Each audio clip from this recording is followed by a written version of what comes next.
o dragão do umbral.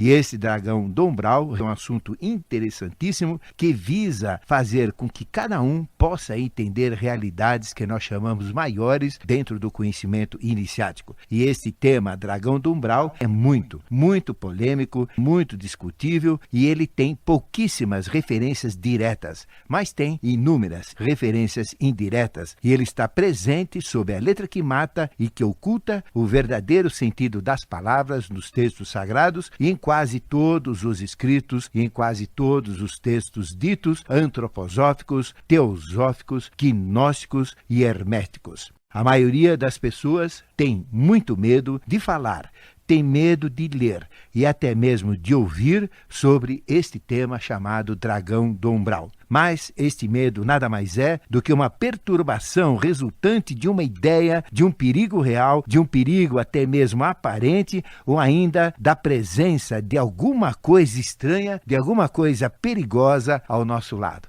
Mas isso tudo você vai ver que são fantasias, porque o medo é o nosso maior inimigo. O medo inibe o nosso processo evolutivo, o medo bloqueia todo o processo consciencial.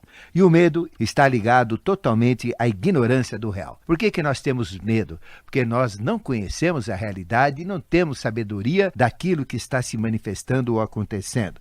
O medo também é devido a uma falta de certeza no caminho da busca da verdade, no caminho da sua religião, no caminho da sua própria iniciação. É aquilo que forma uma porta trancada que não deixa você passar e que te cerceia toda a liberdade. E torna-se assim o medo uma enorme barreira na evolução do discípulo, na evolução de cada um. Assim sendo, quem quer realmente adquirir a verdade tem que enfrentar, mais cedo ou mais tarde, esta realidade do dragão do umbral. E para enfrentar o dragão do umbral, mistério se faz, necessidade se faz, que ele não tenha medo. Por isso, se você tiver medo de ouvir essas coisas, você tem que vencer inicialmente este medo para poder adquirir consciência e para se tornar um verdadeiro adepto, que vem do latim adeptus, aquele ou aquela que conseguiu consciência, verdade, poderes, aquele que atingiu o pináculo do sucesso evolutivo como ser humano em busca de se transformar num anjo feito carne, como o mestre Ushua Ben Pandira, o conhecido Jesus bíblico. Portanto, não devemos ter medo, devemos vencer qualquer parcela, por mínima que seja, por ínfima que seja, desse medo. E veja que o corpo astral de uma pessoa que está com a situação de medo é horrível. É a pior visão, é a visão mais tétrica, é a visão que mais perturba é ver uma pessoa com medo, porque o seu aura fica todo revestido com as impressões do medo e deixa o aura mais feio do que a própria expressão física que está provocando o meio em si. O aura de uma pessoa com medo é pior do que a figura que está provocando o medo fisicamente para ela ou astralmente para ela. E a um olhar clarividente, olhando uma pessoa que está com medo, ela se reveste totalmente de uma cor cinza. É uma cor cinza apagada, xoxa, morta, uma cor da morte, uma cor de putrefação, e fica explodindo, soltando partículas e pedaços. Ou seja, o aura de uma pessoa se carrega, se contrai de uma forma esquisita, e à medida que vai contraindo, vai se despedaçando e jogando pedaços para fora. E esses pedaços para fora, quando são captados, que são expulsos da pessoa, como parcelas, como uma explosão de uma granada, vamos dizer assim, aquelas partículas que são jogadas para fora, quando entram no auro de uma outra pessoa, causam uma sensação horrível, uma sensação de estranheza, uma sensação até de desespero. Por isso o medo é terrível, o medo é o maior malefício que nós poderemos ter no processo de evolução. Nós não devemos ter medo de nada na vida, nós devemos ter sim precaução. Precaução para não errarmos nos negócios, precaução para nos preservarmos frente a assaltos, a roubos, a problemas, a acidentes, a doenças. Isto sim, a preocupação e a prevenção valem, mas o medo em si, principalmente por coisas que existem, mas que nós desconhecemos, que é pior ainda, o medo é terrível. É importante já de início, quando nós vamos falar do dragão do umbral, colocar muito bem este aspecto do medo em todo este processo que nós vamos passar para você. O medo, considere que é o seu maior inimigo. Você não deve ter medo de nada, mas deve ter precaução para tudo, que é o medo positivo. este sim. E a possibilidade de perigo, de existir um perigo, não deve mesmo desviar ninguém de um processo de iniciação. Porque se eu fico pensando no perigo, se eu fico pensando o oculto eu desconheço, o que será oculto, mas será que é isso, será que é aquilo? Aí eu não caminho. A pessoa tem que ter coragem, ela tem que admitir que determinadas verdades, determinadas experiências já foram vivenciadas por outros que seguiram a iniciação e por respeito a esses que venceram essas dificuldades, que até mesmo se confrontaram com o dragão do umbral, porque, escute o que eu estou dizendo, mais cedo ou mais tarde você encontrará com esse dragão do umbral. E a possibilidade de perigo, portanto, não deve desviar ninguém do processo da iniciação, mas, pelo contrário, deve ser um motivo que faça cada vez mais dar aquele ânimo, que faça cada vez mais procurar adquirir todas as qualidades necessárias para vencer o próprio medo, para vencer o próprio dragão. É assim que um discípulo de uma escola de iniciação, é assim que um discípulo que está em busca da verdade deve proceder, minimizando, reduzindo e até mesmo eliminando esta possibilidade de erro, esta possibilidade de perigo. Nós devemos que admitir que existem perigos em todo o processo, mas nós vamos ser assistidos, porque ninguém entra na senda da iniciação sem ter a devida assistência. Esta assistência, dependendo da nossa sinceridade, dependendo da nossa busca da verdade, da realidade que nós temos frente a esse processo, estas forças vão nos ajudar e nada deve acontecer. E existem regras para o encontro com o umbral. E você, já falo agora de início, somente vai encontrar-se com o dragão do umbral quando você tiver condições de vencer e condições de ser vitorioso ou vitoriosa. Em outras palavras, quanto ao medo e quanto a esta situação, quem segue rigorosamente os preceitos, quem segue rigorosamente as regras de uma escola de iniciação, que eu vou dar para você no transcorrer das falas que eu estou passando, segundo os nossos mestres, principalmente segundo as leis da iniciação de Melquisedeque, do ermitismo mais forte, mais sério que existe, quem segue estas regras não passa por perigos e tudo que acontece na senda da iniciação podem ser superados, com maior ou com menor esforço, mas devem e podem ser superados. Assim, se você seguir as regras que eu vou passar para você, não vai ter problema nenhum.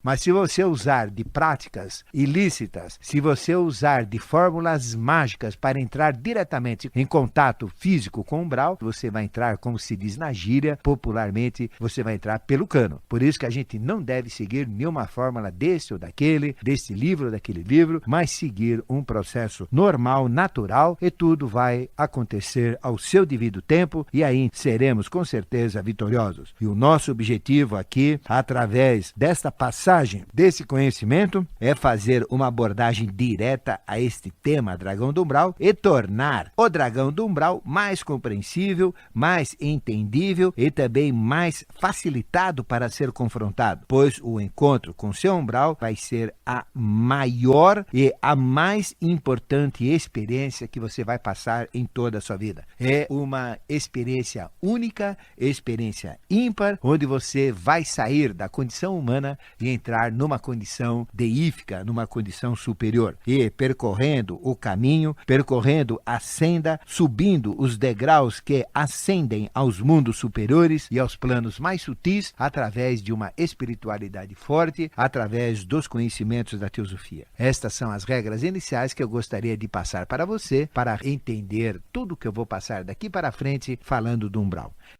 E aí, agora chegamos no momento de definirmos o que é o dragão do umbral, o que significa este ser que, a princípio, se manifesta de uma forma espectral, mas que depois adquire uma forma física. E vamos procurar ampliar bem todo esse conhecimento para que você gradativamente vai entender tudo aquilo que você vai vivenciar sempre no seu devido tempo. O dragão do umbral, ou através dos seus sinônimos, é um ser autônomo, individual, espectral, amedrontador, criado pelo próprio discípulo, por você mesmo, que lhe revela a sua própria alma, o seu psicomental, o seu caráter. O que é o dragão do umbral? Falando diretamente, olho no olho com você, significa a personificação da sua alma, mostrando tudo que você fez de errado até então, acumulado ao longo das vidas, das reencarnações, se mostra tudo isso como um ser espectral. E ele é feio, normalmente, às vezes horrível, dependendo de tudo que você gerou gerou de negativo. E quando nós, desde a expulsão do paraíso até o momento presente, fomos acumulando praticamente só erros, porque uma mente 0 quilômetros dentro de um animal, o que fez? Somente besteira. Aí significa a expulsão do paraíso, que após a expulsão do paraíso, ganhamos a egoidade, a individualidade, uma alma independente e a mente. E uma mente que nunca tinha trabalhado. E o que era forte dentro de nós? O instinto, a animalidade. E a animalidade, junto com a separação dos sexos que ocorreu com a queda dos anjos, junto com o livre-arbítrio, nós entramos na materialidade terrena muito mais do que estávamos projetados ou predestinados. Nós começamos a errar. Isto gerou desequilíbrio na alimentação, no sexo, em todo o processo da vida. E esses desequilíbrios que foram gerados nesta transição de uma mente 0 quilômetros dada por o animal que nós éramos na expulsão do paraíso e começando o exercício da liberdade fora do paraíso, fora das regras divinas, isso tudo que saiu e que entrou em desequilíbrio gerou o que nós conhecemos de doença, gerou de karma negativo, que antes estava tudo equilibrado. E se você somar todas essas diferenças, todos os nossos erros, toda a nossa ignorância, toda a nossa maldade, tudo que a gente tem de valores negativos, personificando isso na forma de um ser, você vai entender que é um umbral.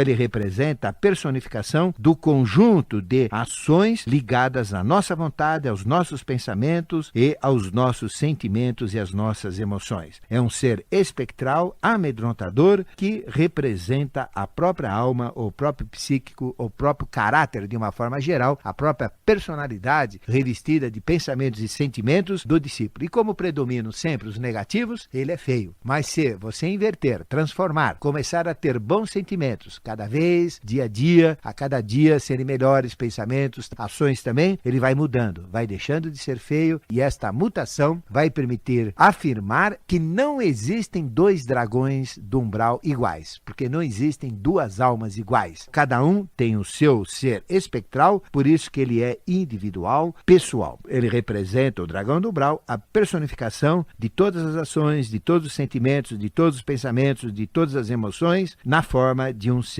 E o discípulo que está confrontando-se com o dragão do umbral traz em suas experiências de vidas passadas e também da vida presente e da vida atual a representação de sua própria alma, e a sua própria alma é a representação do seu destino e o seu destino é a própria representação do seu karma. O dragão do umbral representa a própria personificação da alma, do psicomental de quem está no processo. E isto também significa ao mesmo tempo o próprio destino e o próprio karma. O dragão do umbral é criado, é edificado no mundo físico visível através de pensamentos, sentimentos e emoções, mas é perceptível, é visto, é tratado, é operacionalizado no mundo astral e no mundo mental. O dragão do umbral é conhecido também com outros nomes. Você já deve ter ouvido, você que é espírita, você que é budista, você que é espiritualista, você que é teósofo, você que é da antroposofia, da gnose. O dragão do umbral tem outros sinônimos, como por exemplo, guardião do umbral. É aquele guardião do umbral que é o guarda do limiar. Ou seja, o que é umbral? Umbral é uma porta que você vai ter que passar, onde você ultrapassa a realidade física para a realidade espiritual. Uma outra realidade suprassensível. É guarda do limiar, porque existe um limiar, existe um limite, existe uma extensão até a qual nós podemos ir com as características humanas. Mas a partir daquele limiar, nós temos que adentrar numa outra realidade. Ele é a guarda do limiar da realidade física para uma realidade metafísica. Ele é conhecido como esfinge queridora, ele é conhecida como anjo da morte, ele é conhecido como sósia astral, ou a personificação de nossa alma, ele é conhecido também como portal da sabedoria e tantos outros nomes. O dragão do umbral é essa figura espectral que cada um tem o seu próprio dragão e ele representa o nosso limite, a transição da vida humana para uma vida extra-humana, a transição dos mundos reais que nós vivemos, mundo físico, mundo etérico, mundo vital, mundo mental, para outras realidades que ultrapassam esses limites, esses limiares. Ele é o guarda do limiar. E nós não poderemos, em hipótese alguma, adentrar, passar dos limites limites humanos sem nos confrontarmos, sem nos encontrarmos com essa realidade chamada de dragão do umbral. Um dragão poderoso, um dragão que nós vamos ter que enfrentar, mas que ao enfrentarmos estaremos vivenciando a experiência mais importante de todas as nossas vidas, de todas as nossas existências, porque é um momento ímpar, é um momento onde qualquer um que se enfrentar com aquele dragão está tendo a oportunidade de se tornar um mestre, de se tornar um arate de fogo, ou seja, um prévio mestre, um adepto, um ser especialíssimo, onde os seus poderes vão ser dados após o confrontamento com o umbral. Se vencer a prova, se vencer as perguntas que são feitas naquele momento, ele vai adquirir os seus poderes. Este é o grande segredo inicial desta primeira parte, falando do dragão do umbral. O dragão do umbral também está diretamente ligado a todo o processo de simbolismos. Devemos falar um pouquinho do simbolismo do dragão do umbral, porque através da linguagem simbólica nós temos a expressão da verdade através dos tempos. A abóbada celeste, através das 88 constelações que existem, nós temos todos os mitos principais da mitologia. Para quê? Para que fiquem eternizados, para que ao longo da marcha das civilizações, com o nascer, o crescer e a derrubada de cada civilização, tudo isso fica permanentemente no céu, através da história dos tempos, que vão marcando os mitos como grandes verdades. Uma maneira de perpetuar uma verdade é compactar essa verdade na forma de um símbolo. Quando nós olhamos um símbolo, nós vemos um desenho, nós vemos uma figura, nós vemos um ser, nós vemos um objeto, nós vemos uma forma geométrica, mas que tem compactado dentro de si um conhecimento muito grande. E quando nós entramos dentro do símbolo, entramos dentro da verdade iniciática, porque a iniciação tem 3 fases. Ela é representada de uma forma geral, de uma forma popular, e todo mundo está se iniciando através das religiões, através das filosofias, entrando aqui, saindo dali, mudando para lá, e a gente está se iniciando pelas religiões. Mas é uma iniciação, vamos dizer, light, leve, inicial. Quando nós buscamos a verdadeira iniciação, vamos adentrar numa escola real de iniciação, verdadeira de iniciação. E ela passa por uma fase chamada de simbólica, onde nós estudamos os símbolos, e o símbolo do umbral é o dragão, um símbolo fortíssimo, que nós vamos falar, que nós vamos estudar, e já temos até trabalhos falando especificamente do simbolismo do dragão, do umbral, que você tem disponível, mas que é importantíssimo você entender, porque através de um símbolo nós temos o agrupamento de grandes verdades. E a linguagem simbólica é a linguagem iniciática. Agora, na terceira fase, quando você conseguir adentrar, quando conseguir penetrar nas verdades dos símbolos, você entra na iniciação real. Você entra dentro do símbolo, e quando você entrar dentro do símbolo do umbral, aí você vai se confrontar com o próprio umbral e ter a iniciação real. No ocultismo, na tradição iniciática, na tradição que se perde nos tempos, que nós chamamos de sabedoria iniciática das idades, os símbolos têm uma importância muito maior do que deixam transparecer a um primeiro instante, a um primeiro momento. Principalmente aqueles símbolos que estão presentes nas tradições mais diversas dos povos diferentes que nunca tiveram contatos entre si, e também principalmente os símbolos que estão inseridos na mitologia de diversos povos e de diversas culturas. Os símbolos mitológicos são símbolos iniciáticos, e estes símbolos representam verdadeiros valores arquetipais. E o que é um arquétipo? O arquétipo é uma verdade que está presente no contexto evolutivo, como que emanando da alma mundi, da alma do mundo. Nós temos vivências pessoais que lembramos através das nossas vivências propriamente registradas em nosso ser. Nós temos vivências individuais, mas nós também temos conhecimentos, temos coisas dentro de nós que não pertencem à nossa realidade, mas pertencem a realidades que nós chamamos coletivas, a realidades do mundo. Estes são os arquétipos que Carl Gustav Jung tanto ensinou e tanto trabalhou. Ele que veio com esse tema de arquétipo, ou seja, a verdade inserida no contexto evolutivo que nada tem a ver com a experiência individual, mas que pertencem ao inconsciente coletivo. Os símbolos estão inseridos nos arquétipos, que são registros coletivos e, portanto, exercem influência em toda a humanidade. Não existe um ser humano, independentemente da raça, independentemente da idade, independentemente do país, pode ser da África, pode ser da Ásia, pode ser chinês, pode ser africano, pode ser alemão, pode ser português, pode ser norte-americano, chileno, pouco importa a sua raça, todos eles vão ter contato, mais cedo ou mais tarde, com estes arquétipos, com estes valores. O arquétipo tá aí, tem esta conotação. E é o simbolismo maior que está inserido no contexto evolutivo. E o simbolismo do dragão do umbral é o maior simbolismo, é aquele que nós podemos dizer o simbolismo mais forte que, mais cedo ou mais tarde, deveremos confrontar. É o caso deste simbolismo do umbral, deste simbolismo do dragão, do simbolismo da esfinge, que são essências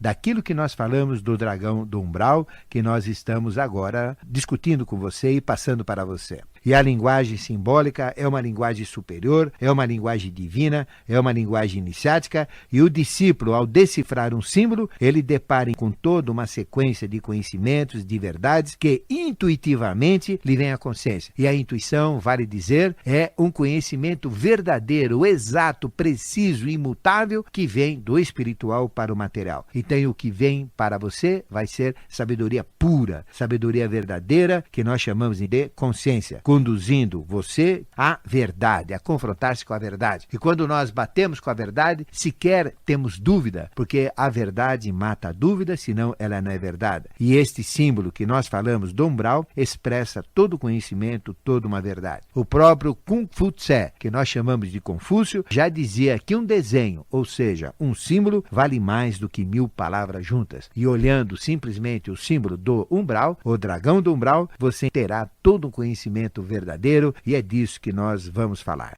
E é importante entender todas as palavras, uma por uma, para entender o seu verdadeiro significado. Vamos decifrar o dragão do umbral. Vamos falar primeiro do que é umbral. Umbral tem diversos sinônimos, ele significa muita coisa. Significa umbral, porta, é a porta que você conhece. Significa umbreira da porta, ou seja, aquela parte mais grossa onde a porta fica assentada. Ele representa entrada, ele representa limiar, ele representa começo e princípio. Isto é o verdadeiro significado de umbral. É um portal, é uma porta, é um limiar, é uma passagem, é um começo de uma nova fase. O umbral tem estes significados. Simboliza o portal de entrada aos mundos superiores, simboliza o portal de entrada também na dimensão astral, na dimensão mental e na dimensão principalmente espiritual. Umbral é, portanto, o limiar, é, portanto, o começo de uma nova vida, o término de uma e o início de outra, num plano superior, com um novo estado concessional, com uma total independência e com novas condições, novas regras que nós vamos detalhar para você à medida que nós vamos contando tudo o que sabemos sobre umbral. Umbral também vem do latim umbra, e umbra quer dizer sombra. Umbral também significa umbra ou sombra, do latim. Significava para os antigos latinos o próprio duplo etérico que nós temos, que acreditavam, de uma certa forma até correta, que ficava ao lado do corpo de quem morria. E nós sabemos que, ao morrer uma pessoa, o que acontece? O corpo vital que ocupa todo o espaço físico daquela pessoa e ultrapassa cerca de 2,5 cm do tecido tegumentar ou da pele, fica para fora 2,5 cm, que tem uma cor cinza azulada, escurecida, às vezes muito escura quando a pessoa tem pouca evolução e às vezes até brilhante quando a pessoa tem evolução. Quando uma pessoa está morrendo, ela escurece, quando a pessoa tem muita vitalidade, ela fica um pouco mais clara. Quando a pessoa morre, esse corpo desplaca, ou seja, ele atravessa e interpenetra todas as células externas e internas do corpo físico, de todos os órgãos, as glândulas, de toda a nossa fisiologia, de todos os músculos. Mas quando morremos, ele se destaca. E quando ele se destaca, ele começa a desconfigurar, ele começa a miscigenar, começa a rodopiar, ele começa a ficar como que uma nuvem girando, como um rodamuinho de matéria, como se fosse um pequeno tornado em volta daquela pessoa. E à medida que ele está rodando, à medida que ele está soltando, está sendo absorvido por outros corpos vivos, como vegetais, por animais e por pessoas. Assim, quando nós vamos num velório, automaticamente parte daquele corpo vital, da energia vital do defunto, é absorvida pelos presentes. E até 3 dias, automaticamente toda essa matéria é dissipada, é absorvida pela natureza para dar vida a outros corpos. Vale lembrar que, de acordo com os nossos ensinamentos científicos, na natureza nada se cria, nada se perde, tudo se transforma. Toda a energia vital é absorvida pelos corpos vivos e é reaproveitada no processo do exercício da própria vida. Veja que esta tradição antiga que falava que o umbral também ressignificava esse corpo etérico não é correto, porque nós vamos dizer exatamente que o umbral é a alma, é o psicomental. Mas é uma tradição que tem até uma certa validade. Mas no ocultismo, as sombras, isso que nós vemos como sombras, como umbrais, são aparições que nós percebemos, astrais, que se tornam visíveis através do ectoplasma, que é a própria matéria vital, e até mesmo são tangíveis, porque existem 3 tipos de manifestações. Uma manifestação que nós vemos e não tocamos, simplesmente a mão passa por ela é totalmente transparente e a gente não consegue pegar, é intangível. A gente vê, mas não toca. Existe uma outra que a gente não vê, mas ela que toca na gente. A gente sente-se apalpado, onde aquela manifestação apalpa, a gente vê a impressão, a indentação das formas dos dedos no nosso corpo, como se tivesse uma mão invisível apertando. Existe um terceiro que é o mais forte, que a gente vê e que a gente toca. À medida que existe do astral para o físico, a agregação de material etérico permite esta diferenciação. No ocultismo, as sombras são aparições astrais que às vezes se reveste de material etérico e que se tornam até visíveis e, em alguns casos, até tangíveis. São espectros astrais. No alemão, eles são conhecidos como Doppelganger, que são manifestações que podem ser tangíveis ou tocadas, que a manifestação, quando ocorrem, atraem elementos materiais etéricos dos médiuns. Veja que, às vezes, um ectoplasma é tirado do próprio material vital dos médiuns ou das pessoas presentes. Cada um fornece um pouquinho e é retirado. Às vezes uma pessoa é doente, tira esse material da pessoa doente, fica mais doente ainda. Esse material etérico que se manifesta dá força e sustentação aos próprios espectros astrais. Ou seja, se eu tirar um pouco do meu material, da minha energia etérica, ou no processo espírita, ou no processo assim, onde a gente mexe com essas forças que usam o ectoplasma, que nada mais é do que material vital do mestre ou das pessoas que participam da experiência, nós temos um meio através do qual as forças que nós chamamos ou espectros astrais, usando aquele material vital, se manifesta fisicamente. Aí aparecem estas forças que nós chamamos de umbral. E isto pode causar coisas horríveis. Pode ser que haja uma retirada muito grande de material etérico, principalmente do lado esquerdo do corpo, que nós chamamos de chakra esplênico ou suadistana, e isso até pode levar a desequilíbrios nervosos. Por isso que você vê que quem mexe com essas forças, com ectoplasma, quem perde ectoplasma em processos espíritas, começa a ficar esbranquiçado. E você pensa, puxa, ele está ficando esbranquiçado, está ficando puro, está ficando, nada, está ficando desvitalizado, sem energia vital, e ele está depauperado no seu sistema nervoso. E aí isto leva a desequilíbrios nervosos, leva até mesmo à loucura, leva até mesmo paralisia e até mesmo à morte. Veja que a nossa alma é o nosso psicomental e a nossa alma é a nossa sombra do próprio espírito. Nós podemos dizer que o umbral, como alma, é a sombra do espírito como luz, do ego divino, do eu superior, do meu corpo causal, da minha mônada. A minha alma é o seu próprio espírito. Entre o homem físico e o homem espiritual existem a sombra como alma, existe a umbra, existe o umbral, que é a própria alma, o próprio psicomental, que é imperfeito, e nós temos isso. O corpo físico ele é constituído do corpo físico em si e do material vital chamado etérico. Aí vem a alma, que é umbral, que é o conjunto dos sentidos, sentimentos, emoções, instintos e pensamentos que formam o psicomental, alma, ou então na tradição oculta, que é o próprio umbral, que é a sombra que escurece o próprio corpo, que não permite com que o corpo tenha contato com o espírito, ou seja, é uma sombra, uma escuridão, a nossa ignorância. Quanto mais ignorante nós somos das verdades divinas e do do conhecimento sagrado, mais escuro é esta sombra, mais escura é a nossa alma, mais escuro é o nosso umbral. Mas quando nós, pela espiritualidade, clareamos pela consciência, vai ficando cada vez mais claro, cada vez menos escuro, e aí nós podemos enxergar as forças do espiritual, as forças de uma consciência maior. E qual é o processo do dragão do umbral? É sair da sombra e da água fresca do nosso emocional e buscarmos a luz intensa do nosso espírito, a luz de Atman, a luz do sol, a luz de Cristo. Umbral significa a porta de passagem através da nossa consciência física para a consciência espiritual. Temos que passar pela porta. E nessa porta tem a nossa alma. Então, para passar para o espírito, para o espiritual, eu tenho que atravessar a alma. A alma é o próprio umbral. A alma é o próprio dragão. É o próprio guarda do limiar ou guarda da passagem. Aí fica bem claro, pelo que eu falei, como que a sua consciência física pode chegar ao espiritual. Não tem como, tem que passar pela alma, pelo umbral. Com isso, nós entendemos que é umbral, porta, limiar, passagem, começo, fim, umbreira, entrada e assim.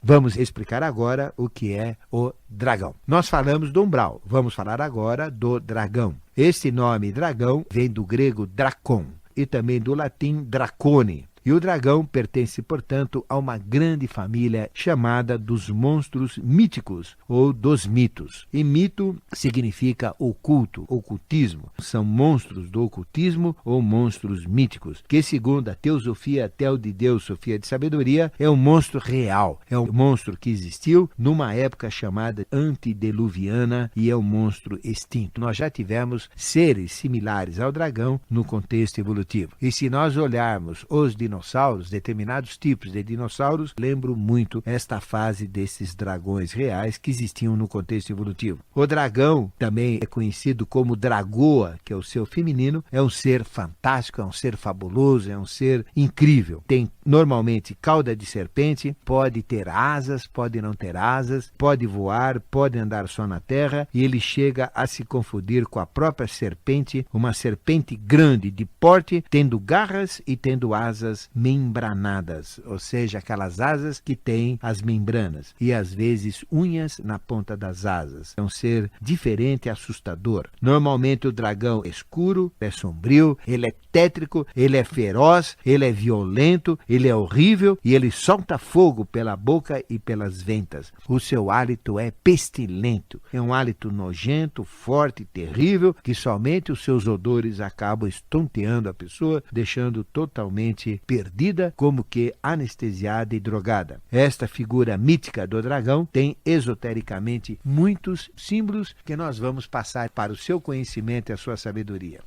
O dragão representa o quinto princípio. Ele apresenta-se como o quinto aspecto de Deus, ou seja, ele é o próprio Lúcifer. E representa todos os seres relacionados a Lúcifer e também a Vênus, que é a estrela d'alva que precede o nascer do Sol. Da mesma maneira que a estrela d'alva primeiro surge para depois surgir o Sol, que é a estrela da manhã, que é o planeta Vênus. E quando a estrela d'alva surge junto com o Sol no horizonte, nós temos o grande segredo dos sacerdotes, dos hierofantes do Egito, que diziam, vai ter enchente, o Nilo vai encher. E aí o Nilo enchia porque era o sinal. Ou seja, quando entrava Vênus junto com o Sol, dava enchente no Nilo. Era um grande segredo sacerdotal, passado de boca a ouvido dos sacerdotes para os iniciados ou iniciantes que iam ser sacerdotes. Vênus, ou a estrela d'alva, precede o nascer do Sol. Isso quer dizer que o dragão precede Cristo. Para você ter contato com Cristo ou Sol, mistério se faz, necessidade deve ter de ver o dragão primeiro. E o Apocalipse de João diz que o dragão é o próprio Lúcifer. Se você olhar o Apocalipse, que significa revelação, escrito por João, o discípulo querido de Jesus, diz que o dragão é o próprio Lúcifer, que ele foi expulso do céu por Aquidorge, ou que ele foi expulso do céu por Micael,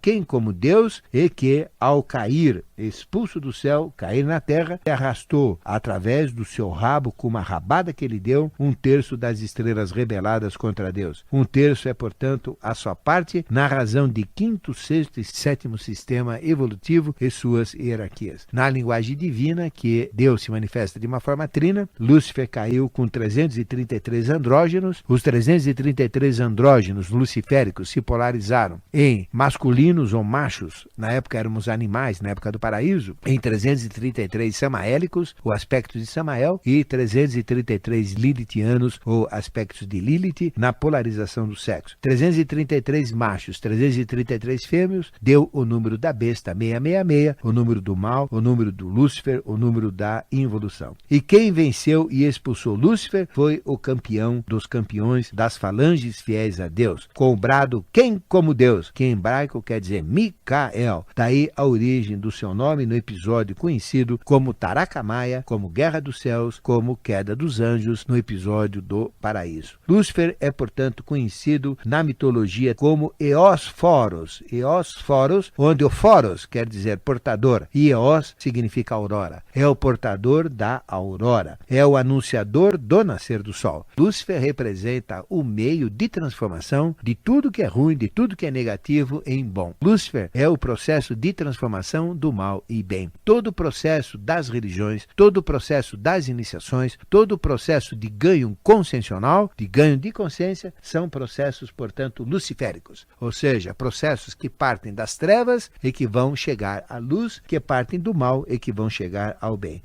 E aqui nós temos uma grande chave iniciática ligada ao dragão do umbral. Quer dizer o seguinte: no dragão do umbral, antes de vermos o sol, temos que ver o anunciador da aurora do sol, que é Vênus. E Vênus é o próprio dragão. Antes de vermos o nosso Cristo interno, temos que ver Lúcifer. E Lúcifer é representado através do nosso psicomental personificado. Todo o nosso mal, todos os nossos erros, tudo que fizemos de ruim, tudo que é luciférico, negativo, dentro de nós, se personifica como dragão, como o próprio Lúcifer. Assim, existe uma grande confusão entre Lúcifer, negativo das trevas, e Lúcifer como luz. Porque, da mesma maneira que 1/3 da hierarquia luciférica, 333 luciféricos caíram, se polarizando em 333 samaéricos, terceira fase de Lúcifer, que é o animal, e 333 lilithianos, ou Lilith, que representa a mulher animal, nós temos o número 666, pela polarização de 333 andrógenos. Estes caíram junto com Lúcifer, mas 666 não caíram, que permaneceram nas falanges celestes e comandados por Micael. Representa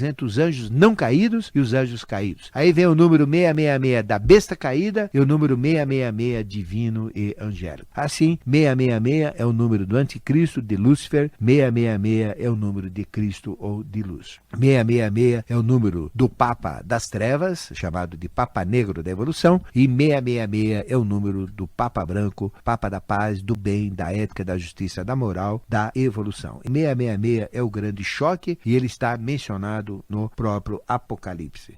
Existe muita confusão quanto a Lúcifer. Normalmente, quando se fala em Lúcifer, todo mundo entende um ser ruim, algo errado, um ser terrível, um diabo horroroso. Mas existe o Lúcifer que não caiu, que é a hierarquia que lá ficou, que é maravilhoso, que é fantástico. Muitas pessoas não entendem esse processo. Às vezes, a gente quer entrar em contato com a quinta hierarquia angélica de anjos do bem. São anjos luciféricos. E a pessoa fala, caramba, como é que ele fala em Lúcifer? Se Lúcifer é mau. É que existem dois Lúcifers. Tem o Lúcifer treva e o Lúcifer luz. Tem o 666 terreno e o 66 divino. Tem os anjos que caíram e os anjos que não caíram. Essa é a realidade. E, infelizmente, pela Igreja Católica, infelizmente, pela tradição cristã, quando se fala em Lúcifer, só se olha o lado negativo dele. Ninguém olha o lado positivo. E sabe quem é Jesus? É o próprio Lúcifer. Nossa, mas que blasfêmia. Blasfêmia é nada. É o Lúcifer que se transformou de trevas em luz. Ele foi o primeiro ser, o primeiro anjo caído, que conseguiu, no processo luciférico, transformar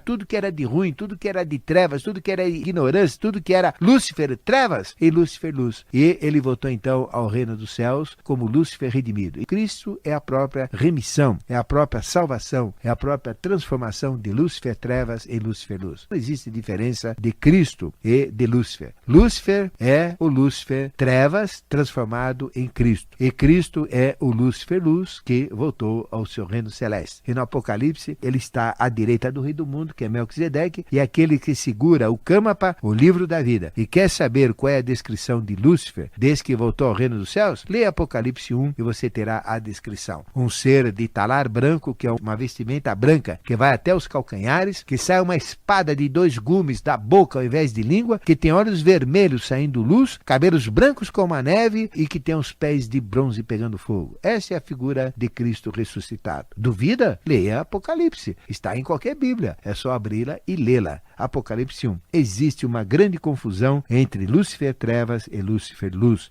Existe uma grande confusão também dentro dos aspectos luciféricos inferiores, ou seja, de Lúcifer, trevas com o diabo, com Satanás, com o demônio e tudo isso. E você precisa entender cada um desses. Vamos explicar primeiro o que é Lúcifer, que o dragão do umbral é a personificação dos aspectos luciféricos. E se você não entender o que é Lúcifer e nada mais, e não pode ter medo, porque o anticristo não tem poder nenhum sobre você se você não tiver medo dele. Se você tiver medo, o próprio medo é ação e vai atuar sobre você. Não tem que ter medo, não. Mas também não tem que enfrentar, não tem que atacar, não tem que dizer, eu sou corajoso, não tenho. Não, aí não. Aí o seu orgulho, a sua vaidade, ele te pega pelo orgulho e pela vaidade. Simplesmente você tem que admitir que existe, que essas forças estão aí presentes no contexto evolutivo, mas que você não está conectado com elas. O negócio é outro, é o oposto, é o lado do bem, é o lado do amor, da ética, da justiça e da moral. Agindo assim, ele não tem poder algum sobre você. Lúcifer quer dizer porta da luz. E na nossa língua portuguesa tem o significado ambíguo. Lúcifer é portador de luz. Luci é lux, e fer vem de feros, que é portador. É a própria porta para a luz. Ou seja, Lúcifer é o próprio umbral das trevas para a luz, da ignorância para a sabedoria. Porque do mundo da ignorância, do mundo escuro que nós vivemos, existe o mundo da verdade, que é o mundo da luz. E esses dois mundos estão separados entre si por uma porta, por um umbral. E Lúcifer é, portanto, esse umbral. Ninguém chega a Cristo sem enfrentar a Lúcifer aos seus aspectos. E Lúcifer é a personificação de tudo que Lúcifer tem através da própria alma, através do próprio umbral. Lúcifer também é um luzeiro, expressão do quinto senhor, expressão do quinto sistema de evolução, que é Vênus. Lúcifer também significa o oposto das trevas, significa luz de inteligência, como uma alma que precede a luz da razão espiritual. Ninguém chega ao espírito sem passar através da alma ou através do umbral para a luz. Lúcifer é o polo negativo, é a retaguarda da evolução. E Cristo, como Lúcifer redimido, como o Lúcifer que não caiu, é o polo positivo, a vanguarda da evolução. Daí a expressão de Cristo, ad retrum, para o seu opositor. Lembram que Cristo falou para Lúcifer, ad retrum Satanás? Vai para trás, que lá é o teu lugar, eu estou na frente. O que é Cristo? É a própria transformação de Lúcifer trevas em Lúcifer luz. Cristo é aquele ser que faz a conexão do número 666 da besta através dos 333 espíritos luciféricos que caíram no contexto evolutivo para transformar o animal em homem, começando pelo mal, porque o homem começou pelo mal. Ou seja, todo o processo de transformação é do mal para o bem, sempre assim. Nós começamos a trabalhar os fatores negativos, que são os aspectos luciféricos. Os masculinos são samaélicos, 333, e os lilitianos, ou femininos, 333, somando da 666. Cristo é a transformação dos 333 que se polarizaram, dando 666 das trevas, do pecado, da burrice, da ignorância, do mal em si, para a transição para o 666 dos anjos que não caíram, que são perfeitos, são luzes, são luzeiros, são seres maravilhosos. Existe o Lúcifer ad retrum, atrás da evolução, opositor a Cristo. Existe o Cristo à frente da evolução, que é o Lúcifer transformado. Lúcifer é o quinto princípio, se opondo a um sexto princípio, que é Micael. No jogo do quinto e do sexto princípio, nós temos todo o jogo da polaridade evolutiva em si. Existe também uma outra conotação. Então, este é Lúcifer, uma hierarquia que caiu para gerar a evolução e começou mostrando-se como mal. E o próprio Lúcifer transformando o mal e bem através das manifestações avatáricas, através de mestres, através de adeptos, de instrutores da humanidade, chegou a Cristo, que é o padrão da evolução, e este voltou ao reino dos céus como Lúcifer redimido. Voltou para cuidar de sua hierarquia, os anjos não caídos. Isso é importante você entender. Existem dois Lúciferes. Lúcifer, trevas, anjos caídos. Lúcifer, luz, anjos não caídos. E quem é Cristo? É a conexão dos dois princípios. É aquele que caiu junto e que voltou como essência, como padrão da humanidade para os não caídos. Representa todo o processo de transformação luciférica. E só existe uma maneira de transformar Lúcifer, ou mal, é através de Cristo. Isto o evangélico fala, e aceita Cristo e chegarás à verdade. E todo evangélico fala, é grande verdade, mas precisa entender o processo. Aí, um dos aspectos de Lúcifer, vamos falar alguns deles. Existe Satanás. Satanás vem de Satã. E Satã, do hebraico, significa igual a diabo dos gregos, que é diabolos. E ambos querem dizer opositores, ambos querem dizer adversários do homem. Quem é Satanás? Quem é diabo? São opositores do homem. Por isso que quem faz pactos com Satanás e com o diabo está fazendo pactos com o mal. Então ele nunca vai ter bem do lado dele. Se é uma entidade das trevas, como é que ele pode levar vantagem? Veja a burrice de quem faz pacto com o diabo, pacto com Satanás, porque ele não pode dar nada do bem para uma pessoa, não existe bem. Tudo que ele der vai gerar mal. Por exemplo, se ele der dinheiro, vai virar vício. Se ele der dinheiro, vai virar em prostituição. Se ele der qualquer coisa para ele, vai gerar em doença, arrependimento, sofrimento. Aparentemente, parece que está tudo bem, ele está enriquecendo, mas ele vai perder tudo. Vão acontecer roubos, desgraças, sofrimentos que vão levar essa fortuna embora. Ele não pode dar nada de bom. Satanás, diabo, pactos com o diabo não pode dar nada de bom, porque ele é do mal, gente. Não tem como dar bem, ou favorecer, ou ter alguma coisa. Tudo que ele der vai ser pro mal. E se ele der no mal, vai perder no mal também, através de doença, através de coisas horríveis, de roubo e de tudo mais. Esse é o princípio entre bem e mal. Agora, tudo que você fizer do lado da direita do bem, só vai acontecer bem. Só é lucro, só é sucesso, só é vantagem, não tem nada do mal. Portanto, se você entra no local e só tá tomando bordoada, tem alguma coisa errada. Porque não pode ter coisa do mal. Ah, mas caramba, entra dinheiro, mas some. Ah, caramba, entra dinheiro, mas fico doente. Ah, caramba, entra dinheiro, mas me roubam. Ah, caramba, entra dinheiro e aí vem prejuízo. Ah, tem alguma coisa errada. Porque bem não, entra coisa e vem e fica, é permanente, é valor. Esse é o primeiro princípio. O conhecimento de Satanás e diabo no dragão do umbral são importantíssimos para entendermos toda a metodologia e todo o conhecimento e facilitadores para o encontro. Na realidade, diabo e Satanás não são seres cósmicos, não existem como seres de hierarquia, mas são criações do homem, criações da mente humana e personificados através de valores que nós chamamos luciféricos para valores humanos, através da teologia da igreja e para inculcar medo aos próprios homens e também para ter temor a diabo e a Satanás e a sua moradia no inferno. E assim então eles colocam goela abaixo determinadas regras da igreja. O que é diabo e Satanás? São figuras que são valorizadas pela igreja para assustar as pessoas. Diabo não sei o que lá, Satanás não sei o que lá, mas não é isso. Você quer saber na realidade o que é diabo? Quer saber na realidade o que é Satanás? Ele está presente na sua vida 24 horas por dia. Ele está presente no mundo inteiro. Vou dizer exatamente o que é diabo e o que é Satanás. Diabo é opositor do homem. Satanás é opositor do homem. E o que é isso? Tudo o que existe que opõe à evolução, que não traz amor, alegria, felicidade, ética, moral, justiça e assim por diante. O que é diabo? O que é Satanás? Desemprego, miséria, violência, burrice, vício, prostituição,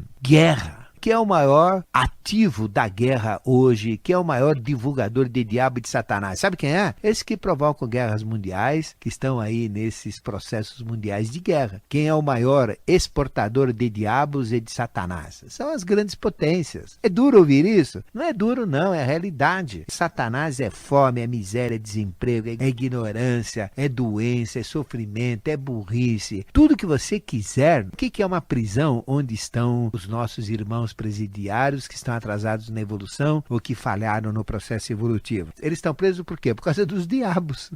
Diabo é tudo que você tem de ruim dentro de você. E se você personificar todos os diabos, tudo que é de ruim, todos os vícios, toda a raiva, toda a ignorância, toda a burrice, todas as mazelas, todas as tristezas, tudo que é sofrimento dentro de você, você está personificando o quê? Um ser horrível, um monstro. E este é um umbral personificado como diabo, como Satanás. Mas ele não é só isso, você também tem coisas boas. Por pior que você seja, você tem valores de ética, você tem valores de moral, você fez coisas boas na vida, que são fatores bons miscigenados com fatores ruins. depois. Agora, ao longo de suas vidas passadas, o que predominou? Quanto que durante o dia você está feliz e quanto você está triste e sofrendo? Se você somar, é muito pouco esses momentos de felicidade e alegria frente aos momentos duros de sofrimento, de dor, de angústia, de tristeza. Esta proporção vai dizer o quanto o seu dragão é bonito ou feio, porque quando isso se personificar, você vai ver. Diabo é tudo que existe como oposição na evolução. Tudo que traz sofrimento, doença, atrasos, tudo que atrapalha o processo evolutivo. E não diabo é exatamente o oposto. Não Satanás é exatamente o oposto. Você tem medo do diabo. Você tem medo do desemprego, da ignorância, da violência, do vício. É isso aí que você tem medo. Porque isso é que é diabo na realidade. Não é aquele diabinho que tem um chifrinho que a igreja criou. Lógico, se ele criou, existe na dimensão astral. Mas esse diabo pode e deve ser destruído, porque é uma forma de pensamento. Diabo e Satanás existem apenas como forma de pensamentos. Isto como seres, que podem ser totalmente desmanchados e destruídos. São formas negativas que assustam, que causam problemas e que atraem mazelas. Atraem o quê? Desemprego, fome, miséria, pobreza, etc. Você tem que destruir isso. Diabo e Satanás existem apenas como formas de pensamentos,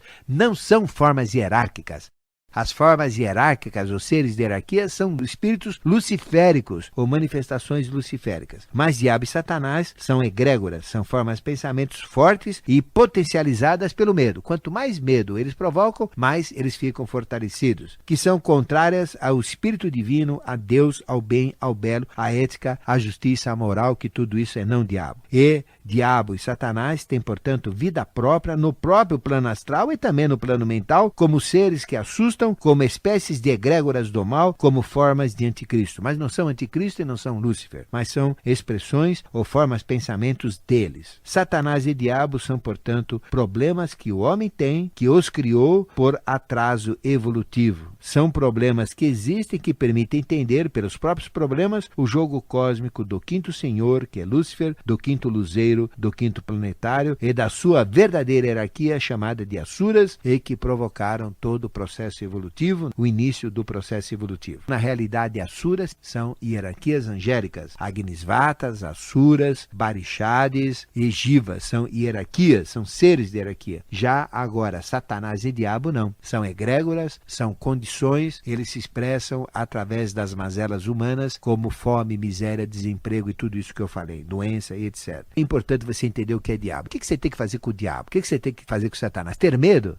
Não, você não pode ter medo da fome. Você tem que comer. Você não pode ter medo do desemprego. Você tem que buscar emprego. Você não pode ter medo da pobreza. Você tem que mudar a pobreza em riqueza, porque Deus ataca a pobreza. Pode ver, qualquer cataclismo que é provocado por Deus, quem é que sofre mais? São os pobres, porque não devem ser pobres. Eles devem evoluir, devem ter dinheiro. Esse negócio de proteger os pobres, Deus não protege os pobres, não. Isso é um erro da igreja, é um erro de quem aceita isso. Porque pobreza é diabo e Deus não protege o diabo. Deus ataca o diabo. Por isso que a pobreza não é aceita, a doença. Você não pode aceitar a doença, ela tem que ser vencida, porque é um diabo que você tem. Você não pode aceitar a miséria, você não pode aceitar a ignorância, você não pode aceitar a violência, você não pode aceitar a burrice, você não pode aceitar o medo, que é o pior dos diabos que tem. Você tem que lutar, tem que destruir, tem que arrebentar tudo isso e transformar isso no não diabo. Aí sim, você evolui, você tem amor, alegria, paz, sucesso e tudo mais. Veja como é errado, como é incorreto ter medo de Satanás ou de diabo, que a igreja tanto assusta as pessoas. Esse é o grande karma da religião católica, assustar as pessoas com o diabo. Ela deveria esclarecer que diabo é desemprego, é miséria, é fome, são as mazelas humanas e que isso nós temos que, pelo processo evolutivo, transformar. E como é que você consegue transformar isso? Pelo lado do bem. O que é bem? Bem é trabalho. Quem trabalha está ligado a Deus. Bem é saúde, bem é amor, bem é compreensão, bem é felicidade, bem é paz. Guerra é diabo. Você quer saber se um ser é diabólico ou não diabólico? Simplesmente olhe. Vamos falar de presidentes de algumas nações que estão provocando guerra. Provocaram guerra na Coreia, jogaram bomba atômica no Japão. Isso daí é Cristo. Cristo faz isso. Você acha que Cristo tem coragem de apertar o botão de uma bomba atômica? Você acha que Cristo tem coragem de deflagrar uma guerra contra o Iraque, contra o Afeganistão ou contra quem quer que seja? Você acha que Cristo vai trabalhar com domínio? Porque eles fazem isso tudo para preservar a vida de luxo que eles têm em cima da miséria dos outros, cerceando o comércio, cerceando os outros povos para não enriquecerem, para só eles enriquecerem, cerceando, escondendo tecnologia, fazendo pactos irreal, não dando tecnologia e guardando só para eles. Eles têm armas armas químicas? Tem, vai lá ver nessas grandes potências, lá é que tem arma química, lá é que tem bomba atômica. Agora estão atrás de quem tem bomba atômica. Vai atrás de si mesmo, vai olhar o seu rabo, vai lá ver dentro de si que você vai ver o lixo que tem lá dentro, a quantidade de armas atômicas capazes de destruir 80 vezes o nosso planeta. Isso é um absurdo. Eles sim são as grandes potências. Esses têm arma química, esses têm potencial bélico, esses têm tudo, mas são o quê? É para preservar contra o comunismo. Vai lamber sabão, desculpe o termo, não existe comunismo mais, acabou. Todo mundo já viu depois da queda do Muro de Berlim que isso tudo era falso, que existe hoje uma miscigenação. Esses são os verdadeiros detentores do diabo. E vai chegar um momento que o diabo vai se voltar contra eles. Porque, veja, hoje as grandes potências estão sendo atacadas pelo terrorismo. E o que é o terrorismo? É um diabo. E é provocado por quê? Pelo domínio, que é outro diabo. Os 4 cavaleiros do Apocalipse são os 4 diabos maiores, que são domínio, guerra, fome e peste. Isso são diabos que você tem que lutar. Não tem que ter medo dos 4 cavaleiros. Você tem que transformar esses cavaleiros no cavaleiro do domínio, no cavaleiro da liberdade, o cavaleiro da fome no cavaleiro da fartura, o cavaleiro da guerra no cavaleiro da paz e o cavaleiro da peste no cavaleiro da saúde. É isso que você tem que fazer. Os cavaleiros do Apocalipse são pragas, são problemas de Lúcifer, trevas, castigo, mal, dor e sofrimento. Você tem que buscar o lado oposto. Pelo amor de Deus, esqueça de diabo, esqueça de Satanás, não tenha medo nada disso, porque são figuras que existem, criadas pelo homem, que se personificam até através de imagens astrais, mas que podem ser desmanchados, porque são egrégoras. Egrégoras podem ser vistos, egrégoras podem ser tocados e podem ser manifestados, mas não são hierarquias, são formas, são processos que você pode transformar. Como? Pelo bem. Você pode destruir diabos, pode destruir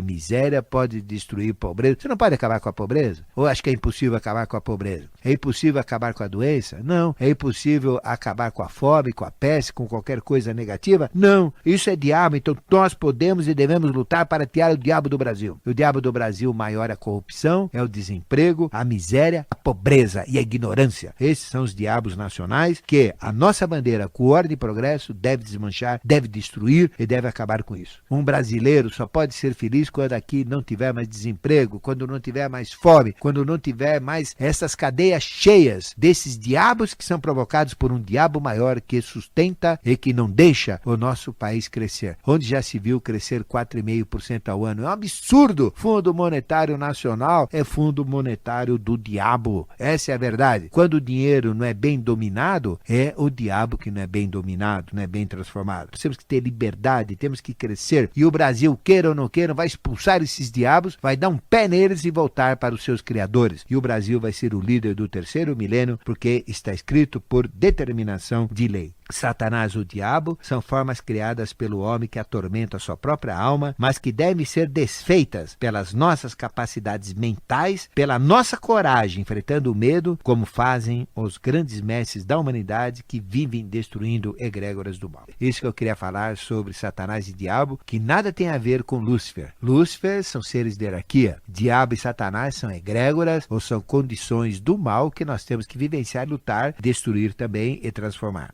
E o que são demônios? Demônios é uma outra classificação. Demônios são armas e utensílios de Lúcifer, mas também não são Lúcifer. Assim como uma máquina de escrever não é a datilógrafa, não é o escritor que está escrevendo o livro, mas um utensílio de trabalho. Demônios são utensílios de trabalho das hierarquias luciféricas relacionadas ao mal. E os demônios são elementares, tipo cama-roupas ou formas de desejo. Quando você tem aquela tentação, sabe o que é tentação? A maioria das pessoas tem uma tentação. Fica, faz, não faço, faz, não faz, acaba fazendo, acaba caindo na tentação. Uma tentação e um encosto que o espírita fala, encosto, algo que fica perturbando a pessoa, o que são isso? São cama-roupas ou formas de desejo, como também tem manas-roupas ou formas pensamentos, que são criações que se apoderam de suas vítimas. Por exemplo, eu tenho um desejo ruim, então eu atraio uma outra força que fica agregada ao meu aura. Essa força agregada exerce influência no meu hora, eu fico com aquele desejo mais ruim ainda. Atrai mais força, porque semelhante atrai semelhante, que gruda no meu aura. Aí grudando, exerce influência, eu fico com mais tendência negativa ainda, atraio mais, fico com mais, atraio mais, fico com mais, até que tudo isso vira uma obsessão. Essa obsessão, se eu não cuidar, vai atraindo mais, cada vez mais, até que vira possessão. O que é isso? São demônios, são cama-rupas, são formas de desejo, formas, pensamentos negativos, criações que vão se apoderando de suas vítimas. Mas da mesma maneira que existem as negativas, existem as positivas. Se você tiver um pensamento bom, vai atrair um pensamento bom. Se você tiver um sentimento bom, vai atrair um sentimento bom. Esse sentimento bom atraído, grudado no seu aura, vai fortalecer o primeiro sentimento, vai ficar mais forte, vai atrair mais, vai se fortalecer, ficar mais, e aí é o processo contrário.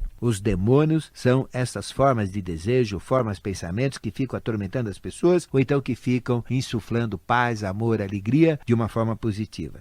Você não deve confundir este tipo que nós chamamos de elementar, com R, de elemental, com L, ou espírito da natureza. Este sim é um ser de natureza, ligado aos elementos, extensões angélicas, como são gnomos, fadas, ondinas, salamandras, silfos. Demônios são formas pensamento, formas desejos, são estruturas luciféricas, mas não são lúcifers, que, como cama-rupas ou formas de desejo, formas pensamento, atormentam as pessoas. E existe o lado negativo e o lado positivo, onde os outros positivos afastam os negativos. E o que é o exorcismo? O exorcismo é o processo que expulsa o demônio. O exorcismo nunca vai expulsar Lúcifer, porque Lúcifer está acima do exorcismo. O exorcismo nunca vai expulsar nada de hierarquia, mas vai expulsar estas armas que nós chamamos de demônios, que nós chamamos de cama-rupas, que nós chamamos de manas-rupas negativos, ou que exercem influências como encostos, como perturbações, como mal, como pragas, como coisas horríveis grudadas no aura de uma pessoa. E o exorcismo expulsa demônios como elementares que são criados como esses camas-rupas ou como manas-rupas. E Jesus expulsava demônios, expulsava elementares, esses tipos que estavam impregnados nos corpos mais sutis das pessoas. Quando você tem um desejo ruim, por exemplo, desejo de suicídio, esse desejo inicial vai atrair forças do suicídio que são demônios, que fortalecem aqueles que têm essa tendência a praticar o suicídio. Você atrai uma força de suicídio. Aí, aquela sua primeira ideia de suicídio fica fortalecida com essa ideia que foi agregada. Ela fica mais forte, atrai mais, fica mais forte, atrai mais. Existe a influência cada vez mais forte do que atraída em cima do emissor. Vai ficando cada vez mais forte, até que a pessoa não aguenta, fica com obsessão, só pensa no suicídio. Ela está obcecada pelo suicídio. Obcecada pelo suicídio, só pensa no suicídio, o que acontece? Ela vai atraindo mais forças do suicídio para ela. Fica com mais força, até que existe a possessão e ela pratica o suicídio. Isso tudo são demônios, para você entender o processo. E nós temos a maior dádiva, o maior poder que Deus nos deu, que é o livre-arbítrio, capaz esse poder de afastar todo e qualquer demônio, de expulsar toda e qualquer forma, pensamento ou cama-rupa.